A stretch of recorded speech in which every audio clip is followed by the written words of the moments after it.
সুরমা বার্তা। এই মুহূর্তে আপনাদের স্বাগত জানাচ্ছি আমি মনীষা। দেখে নিচ্ছি আজকে সংবাদ শিরোনাম। আসাম বার্তাজীবী সংঘের 51তম প্রতিষ্ঠা দিবস উপলক্ষে নতুন ফৌজদারি আইন বিষয়ক কর্মশালা করিমগঞ্জে। রোগী মৃত্যুকে কেন্দ্র করে ফের উত্তপ্ত করিমগঞ্জ সিভিল হাসপাতাল। করিমগঞ্জে 2 চোরকে আটক করে মিছিল করে নিয়ে থানায় হাজির স্থানীয় জনগণ। করিমগঞ্জে বার্তাজীবী সংঘের প্রতিষ্ঠা দিবস উদযাপন। প্রতিষ্ঠা দিবস উপলক্ষে ফৌজদারি আইন সম্পর্কে সাংবাদিকদের নিয়ে কর্মশালার আয়োজন। আসাম বার্তাজীবী সংঘের গৌরবোজ্জ্বল সুবর্ণ জয়ন্তী বর্ষ উদযাপন তথা 51তম প্রতিষ্ঠা দিবস উদযাপন হয় করিমগঞ্জে। করিমগঞ্জ জেলা বার্তাজীবী সংঘের উদ্যোগে বিভিন্ন কার্যসূচির মাধ্যমে এই প্রতিষ্ঠা দিবস পালন করা হয়। সকাল 10 ঘটিকায় সংগঠনের পতাকা উত্তোলন, শহীদ তর্পণ সহ সাংবাদিকদের সকল ন্যায় প্রাপ্য ও অধিকারের উপর এক আলোচনা সভা অনুষ্ঠিত হয়। দুপুর 12টা 30 মিনিট থেকে ফৌজদারি আইন সম্পর্কে এক কর্মশালা অনুষ্ঠিত হয়। জেলার বিভিন্ন প্রান্ত থেকে প্রায় 50 জন সাংবাদিক এই কর্মশালায় অংশগ্রহণ করেন। জেলা আইন সেবা প্রাধিকারিক সচিব নিকুঞ্জ বড় এই কর্মশালায় উপস্থিত হয়ে নতুন ফৌজদারি আইন সম্পর্কে সাংবাদিক সকলকে অবগত করান। ভারতীয় নাগরিক সুরক্ষা সংহিতা, ভারতীয় ন্যায় সংহিতা ও ভারতীয় সাক্ষ্য অধিনিয়ম বিষয়গুলো সুন্দরভাবে এই আলোচনা সভায় উপস্থিত সকল সাংবাদিকদের সামনে তুলে ধরা হয়। অতিরিক্ত পুলিশ সুপার প্রতাপ দাস ফৌজদারি আইন বিএনএস এর বিষয়ে বিস্তৃত জানান। দৈনিক নববার্তা প্রসঙ্গের সম্পাদক হাবিবুর রহমান চৌধুরী বলেন, পড়াশোনার সাথে সাথে আইন সম্পর্কে জ্ঞান আহরণ করার উপর গুরুত্ব আরোপ করেন। জ্যেষ্ঠ সাংবাদিক চন্দন রায় ও গৌরীশ নন্দী নতুন ফৌজদারি আইনের বহু সুবিধা দেবে বলে উল্লেখ করেন। পূর্বে বহু মামলা 30 থেকে 40 বছর পর্যন্ত চলতে দেখা গেছে, কিন্তু নতুন ফৌজদারি আইনে এমন হবে না বলেও মন্তব্য করেন। বার্তাজীবী সংঘের করিমগঞ্জ জেলা সভাপতি অসীম দেব গৌরবোজ্জ্বল সুবর্ণ জয়ন্তী বর্ষে সাংবাদিকদের সকল ন্যায় প্রাপ্য ও অধিকার সহ বিভিন্ন বিষয়ের উপর আলোকপাত করেন। এদিনের কর্মশালায় জেলার বিভিন্ন প্রান্ত থেকে প্রায় অর্ধ শতাধিক সাংবাদিক উপস্থিত ছিলেন।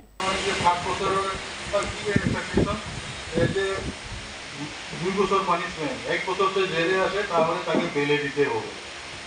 আর আমরা তার মানে যে জেলে গিয়ে সেগুলো যেমন ডকুমেন্টসগুলো নিয়ে আসে, কি কোনজন করেনি বা কোনজন ভবিষ্যৎ কোন তারিখ থেকে আছে, তার অফিসটা কি, তার মানে কি করে পানিশমেন্ট কতদিন আছে তাই সেগুলো তারপরে আমরা তারপরে ইউপিআরসি মিটিং বলি, একটা মিটিং পাতি আমাদের প্রতি মাসে।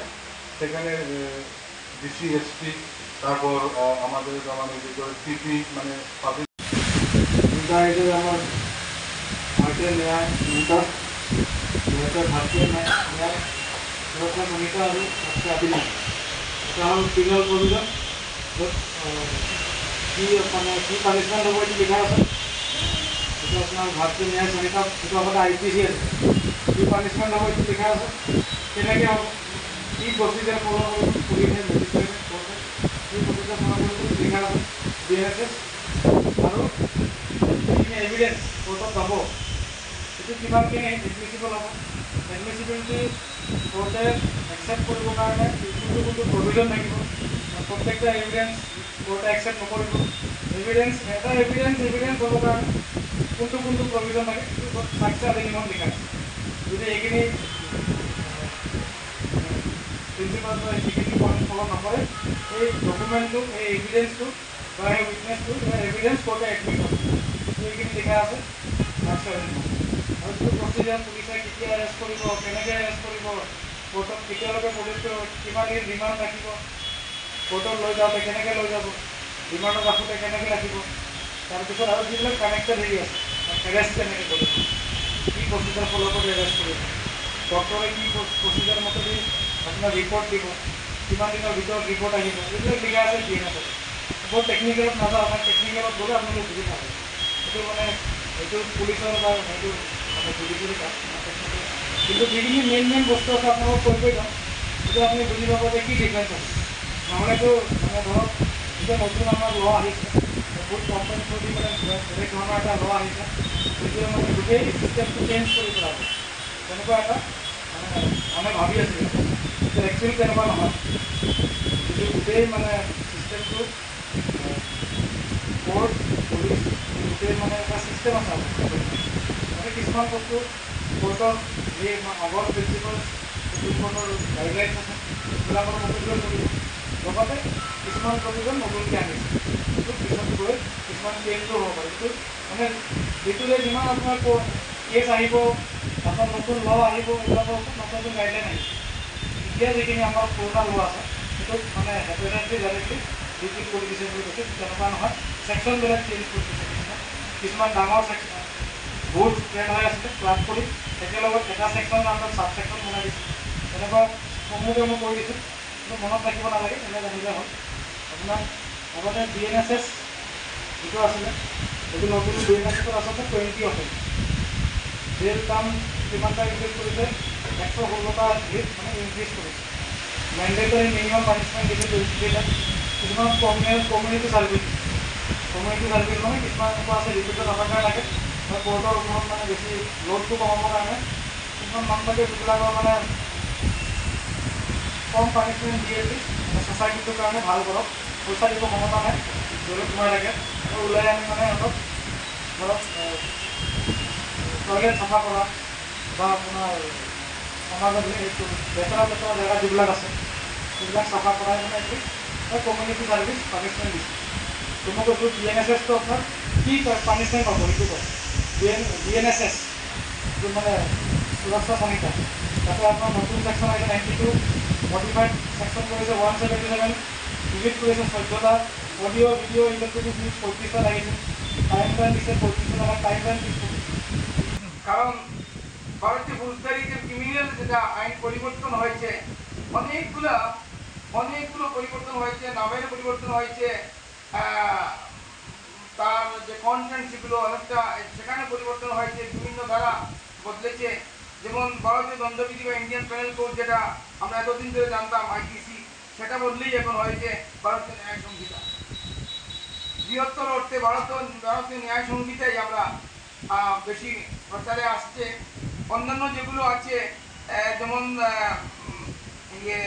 ক্রিমিনাল প্রসিডিওর কোডের নতুন নাম হয়েছে ভারতীয় নাগরিক সংহিতা, এরকম ভারতীয় সাক্ষ্য আইনের নাম হয়েছে ভারতীয় সাক্ষ্য অধিনিয়ম। এই আইনগুলিতে অনেকটা পরিবর্তন হয়েছে, আবার কোনোটা পরিমার্জিত হয়েছে। মূল আইন যেগুলো প্রতিবদ্ধ বিষয় তেমন খুব একটা পরিবর্তন আসেনি, আমি বিভিন্ন আইনজীবীদের সঙ্গে আলোচনা করে জানতে পেরেছি। কিন্তু নাম পরিবর্তন হয়েছে, যেমন ধরুন খুনের যে ব্যাপারটা ছিল আগে 302 দ্বারা, হঠাৎ করা হয়েছে এখন 101। এই যে ব্যাপারটা উকিলরা নিজেই কনফিউশনে থাকে যে আগের এতদিন ধরে দীর্ঘ বছরের পর বছর ধরে 100 বছর ধরে এই আইনগুলো যারা পরে আসছে, হঠাৎ করে চেঞ্জ করে দেওয়া হয়েছে। কিন্তু প্রতিবদ্ধ বিষয়টা প্রায় সেমই হয়েছে, সত্য দেখা যায় 302কে হঠাৎ করে 101 করা হয়েছে। আসলে 2017 সালে যখন পরিমল ক্লাবের আমি প্রেসিডেন্ট ছিলাম এবং জিত সাধারণ সম্পাদক ছিল, তখন আমাদের কাছে একটি প্রপোজাল এসেছিল যে অসম ভারতজীবী সংঘের পরিমল সমিতি বানানো হোক দরকার। সেই হিসাবে বিবেচনা করে সেই ক্লাবের কয়েকজন সদস্য মিলে আমরা পরিমল এই সমিতি স্থাপন করি। সম্ভবত 2018 সালে স্থাপিত হয়েছে সংগঠন, তাও অনেকদিন হয়ে গেছে। তারপর থেকেই কিন্তু সংঘের অনেক কাজ চলছে। আমরা আমাদের যারা সদস্য আছেন তারা গুয়াহাটিতে গিয়েও সাংবাদিকের স্বার্থে অনেক কথা বলে আসছেন, এইভাবেই এগিয়ে চলছে। আজকে রাখা হয়েছে যে মূল বিষয়বস্তু যে আমাদের যে ন্যায় ব্যবস্থার যে আগের যে নাম ছিল IPC বা CRPC বা যে এভিডেন্স অ্যাক্ট, এগুলো সব কিছু বদলে নতুনভাবে নাম ভারতীয় নাম দেওয়া হয়েছে এবং ভারতীয় ন্যায় ব্যবস্থাকে একটু মডিফাই করা হয়েছে। সেই সঙ্গে যে ন্যায়ের প্রতিমূর্তিও কিন্তু বদলানো হয়েছে। আগের চোখ বাঁধা ছিল, এবার ন্যায়ের প্রতিমূর্তিকে চোখ খুলে দেওয়া হয়েছে, বা দাঁড়িপাল্লায় একটা দিক ভারী ছিল, সব সমান করে দেওয়া হয়েছে। তো সেই হিসাবে একটি মামলা দায়ের করলাম, কারণ যেহেতু আমাদের ক্রাইম নিয়ে সবসময় একটা মানে ক্রাইমের নিউজ আমরা করি, আর প্রতিদিনই ক্রাইমের নিউজ থাকে। সেই জন্য ক্রাইম নিউজের করতে করতে আমাদের আইনগুলি সম্পর্কে আমাদের মোটামুটি একটা ধারণা রাখতে হয়। তো এখন যেহেতু এই সরকার পুরোনো আইনগুলো যেগুলো ব্রিটিশ যেগুলো কিছু আইন আমাদের দেশে প্রণয়ন করেছিল, সেই আইনগুলো পরিবর্তন এনেছে। পরিবর্তনটা এই কারণে এনেছে যে ব্রিটিশরা যখন আইনটা তৈরি করেছিল তখন তাদের শাসনের সুবিধার্থে আইনগুলো তৈরি হয়েছে। তো 1947 সালে যখন দেশ স্বাধীন হলো তখন তো দেশের রাজনৈতিক সামাজিক পরিস্থিতিও বদলে গেছে, প্রশাসনিক ব্যবস্থাও বদলে গেছে। তো সেই আইনগুলো পরিবর্তনের প্রয়োজন ছিল। যাই হোক, 70-75 বছর ধরে আইনগুলো পরিবর্তন হয়নি। বর্তমান সরকার সেই আইনগুলো পরিবর্তন করে যাতে ভারতীয় সমাজ ব্যবস্থা, ভারতীয় অর্থ ব্যবস্থা, ভারতীয় রাজনৈতিক ব্যবস্থায় যাতে আইনগুলো মানে কি বলা যায় ও সোনালী জয়ন্তী বর্ষ উপলক্ষে আমরা আজ এক কর্মশালার আয়োজন করেছি।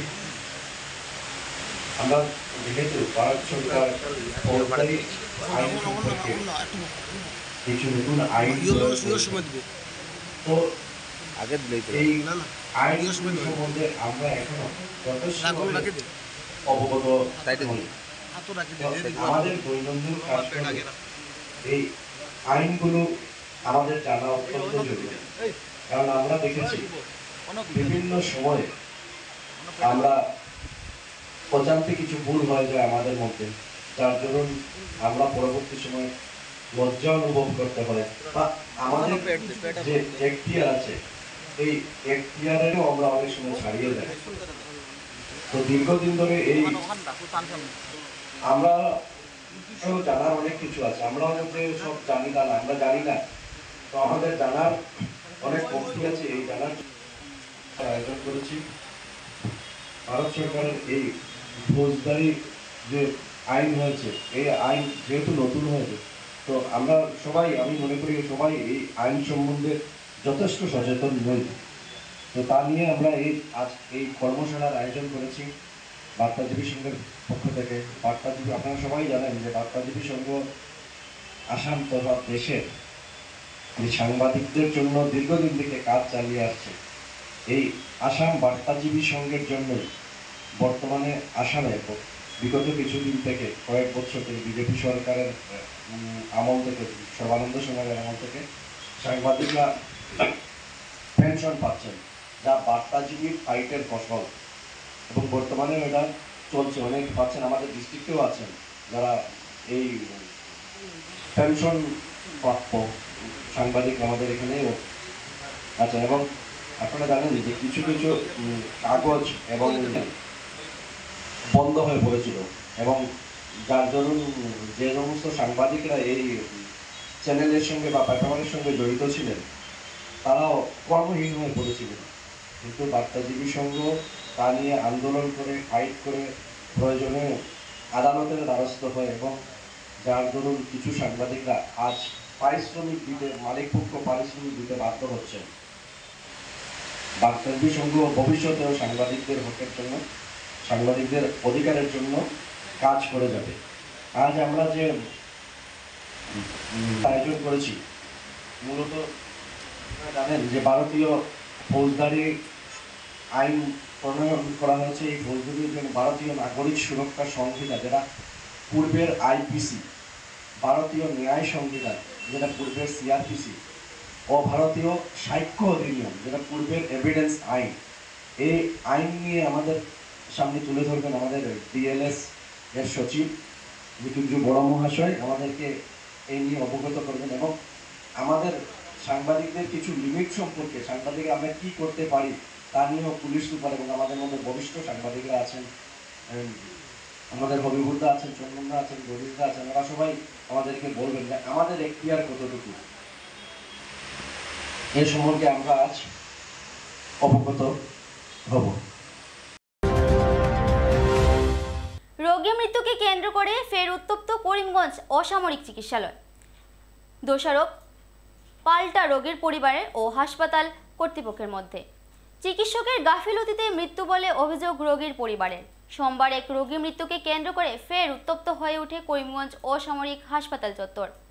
সদ্য সন্তান প্রসবা হাজিরা বেগমকে করিমগঞ্জ হাসপাতালে নিয়ে আসে তার পরিবারের লোকেরা। করিমগঞ্জ হাসপাতালে নিয়ে আসার কিছুক্ষণ পরেই মৃত্যু হয় হাজিরা বেগমের।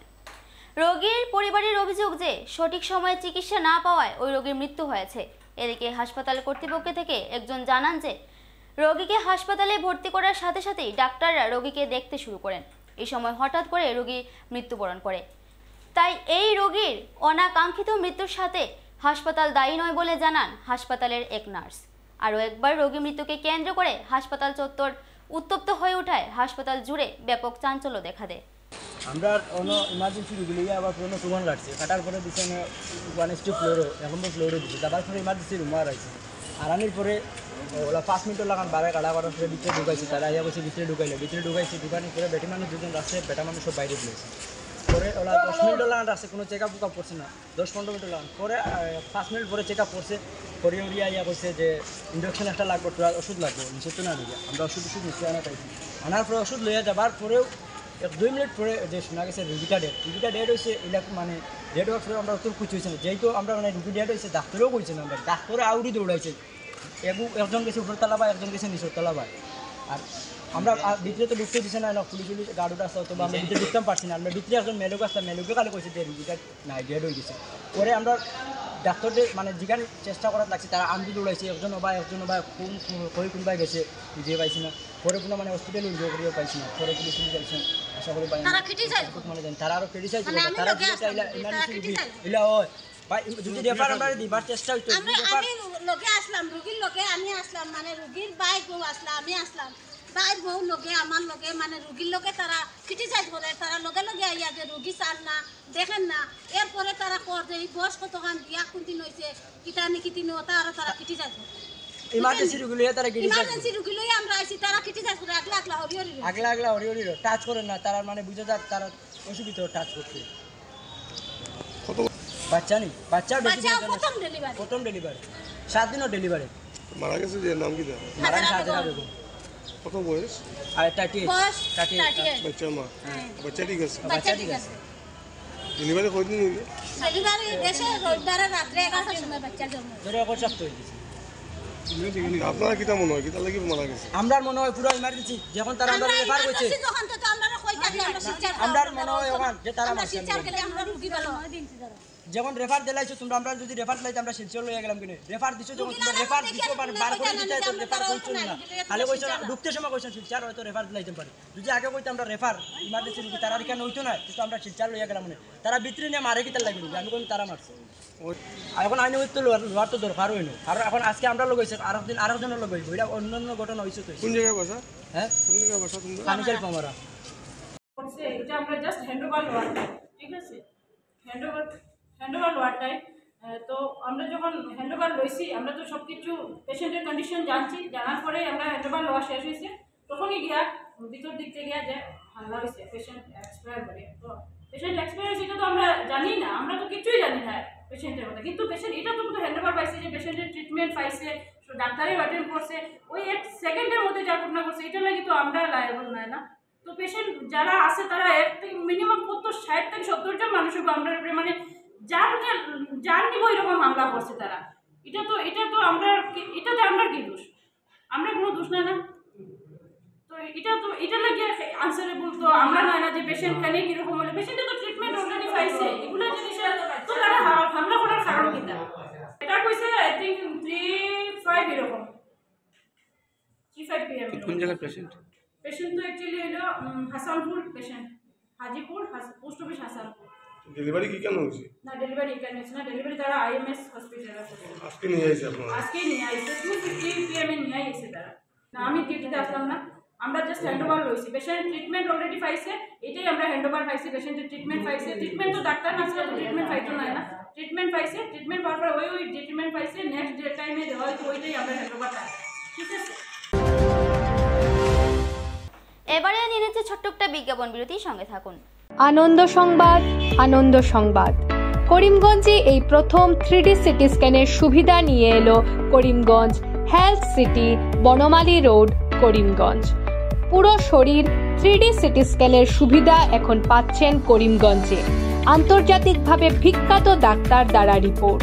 3D সিটি স্ক্যানের জন্য যোগাযোগ করুন telephone 03843260705, mobile 9678033047। Karimganj health city Banamali road Karimganj আপনাদের সেবায় নিয়োজিত।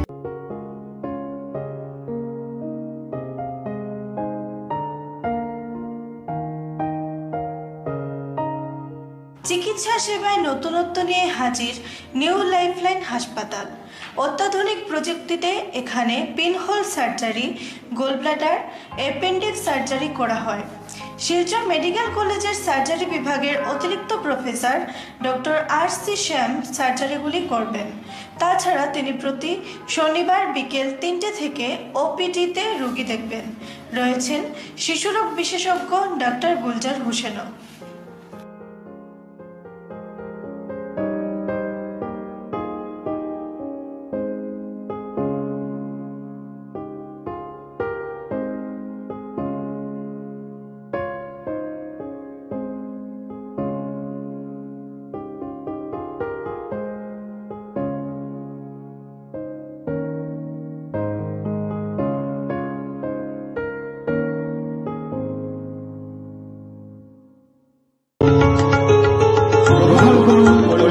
হোলসেল কোঅপারেটিভ স্টোর্স তথা সহযোগীর আন্তরিক অভিনন্দন।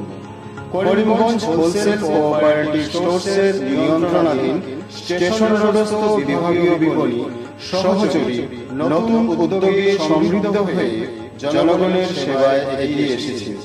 তুলনামূলক কম মূল্যে নিত্য প্রয়োজনীয় দ্রব্য সামগ্রীর যোগান অব্যাহত রাখতে সহযোগী কর্তৃপক্ষ বদ্ধপরিকর। জেলার সমবায় আন্দোলনকে জোরদার করে তোলার ক্ষেত্রে করিমগঞ্জ হোলসেল কোঅপারেটিভ স্টোর্স তথা সহযোগী কর্তৃপক্ষ সকলের আন্তরিক ও সক্রিয় সহযোগিতা কামনা করে। নতুন আঙ্গিকে বাস্তব পরিকল্পনা নিয়ে সহযোগী স্টেশন রোড করিমগঞ্জ আপনাদের সেবায় সদা প্রস্তুত। স্বাস্থ্য সংক্রান্ত বিষয়ে খরচের কথা ভেবে চিন্তিত হচ্ছেন? এখন আর চিন্তার কোনো কারণ নেই, কারণ আপনাদের সেবায় এসে উপস্থিত হয়েছে জীবনজ্যোতি হাসপাতাল। এখানে অনেক কম খরচে আপনি পেয়ে যাবেন অনেক অভিজ্ঞ চিকিৎসকদের দল। Child specialist, cardiologist, urologist, gynaecologist, skin specialist, orthopaedics, neurologist, এছাড়াও নর্মাল ডেলিভারি, সার্জিয়ান ডেলিভারি, সব রকমের ortho surgery, advance laparoscope surgery, knee replacement, spine surgery, সব রকমের ইউরো সার্জারির সুবিধা ছাড়াও অপারেশন থিয়েটার, 24 ঘন্টা emergency ward, ICU labour room, medical specialist, general ward, laboratory, hospital dispensary, গাড়ি পার্কিংয়ের স্থান ছাড়াও নানান প্রকার সুযোগ সুবিধা অনেক কম খরচে লাভ করতে পারবেন জীবনজ্যোতি হাসপাতালে। তাই আর দেরি না করে আজই চলে আসুন। যোগাযোগের নম্বর 7637062954, 8638048459।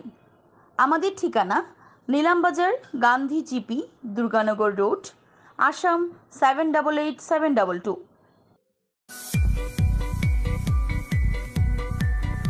Barak diagnostic centre.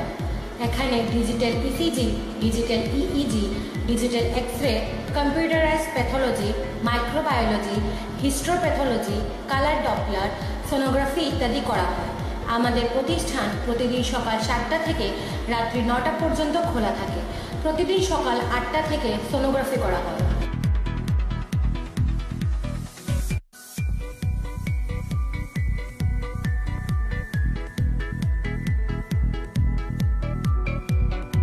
যোগাযোগ Barak diagnostic centre, settlement road, Karimganj.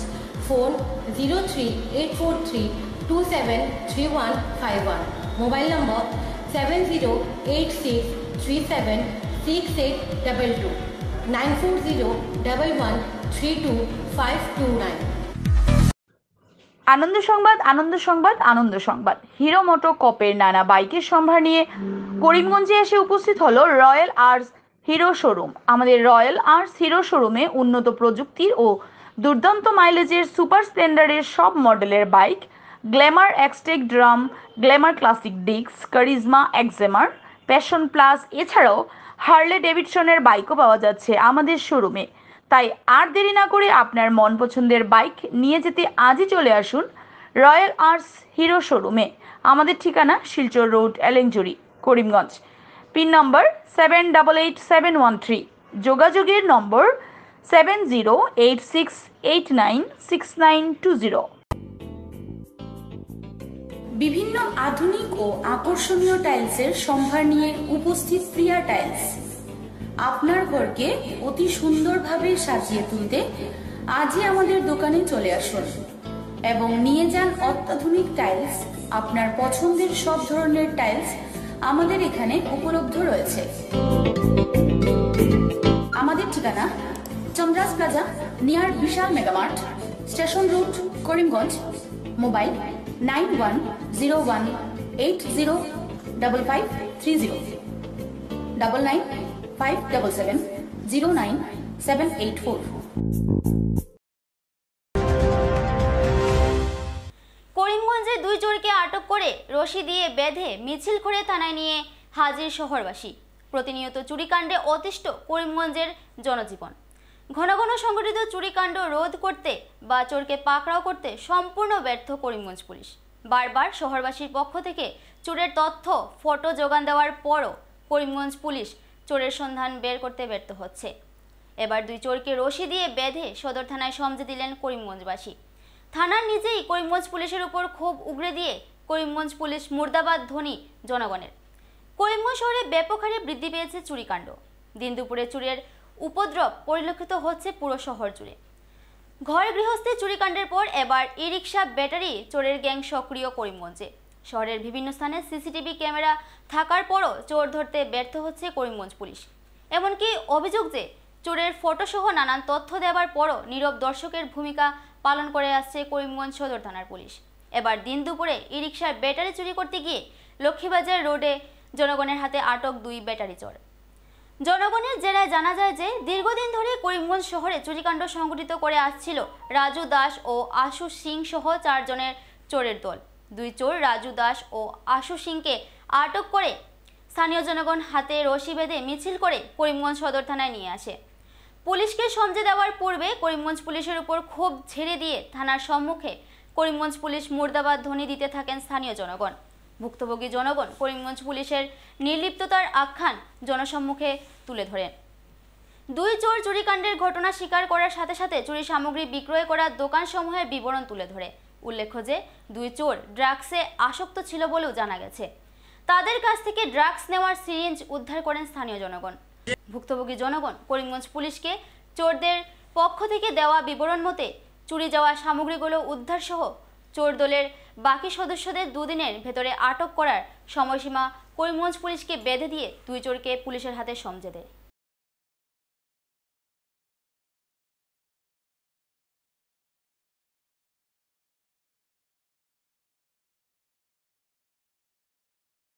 গত কিছুদিন থেকে দেখা যায় করিমগঞ্জ শহরের মধ্যে যেভাবে টুকটুকির ব্যাটারি চুরিও, এই চুরির পরিপ্রেক্ষিতে আমরা কন্টিনিউ প্রশাসনে জানাইছি। প্রশাসন মানে একদম নিরুপায় হয়ে গেছে।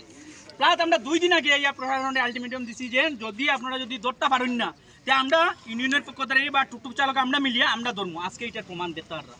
আজকে প্রশাসন ব্যর্থ গতিকে আজকে আমরা চুরি আমরা ধরতাম পারছি। প্রশাসন যদি ব্যর্থ হইতো না প্রশাসনের দলনে আমরা এখন দড়িয়া প্রথম তারা ধরা হয়েছে, এবার তার কাছ থেকে ডিটেলস হইয়া তারে আনা হয়েছে। আরো 60 জনের গ্রুপ আছে। 60 জনের মধ্যে 2 জনকে আমরা তুকাইয়ে বার করছি। প্রশাসন তখন কিছু জানেন না, তাহলে আমরা থানাত লইয়া আইছি যে বিগত দিনে যতটা চুরি হয়েছে নিশ্চয়ই এরা জড়িত আছে। তারা স্বীকার করছে যে তারা যেন ব্যাটারি চুরি করছে। আজকের দিনে কোন কোন জায়গা তারা নিয়ে বেচছে এটা আমরা কইছে।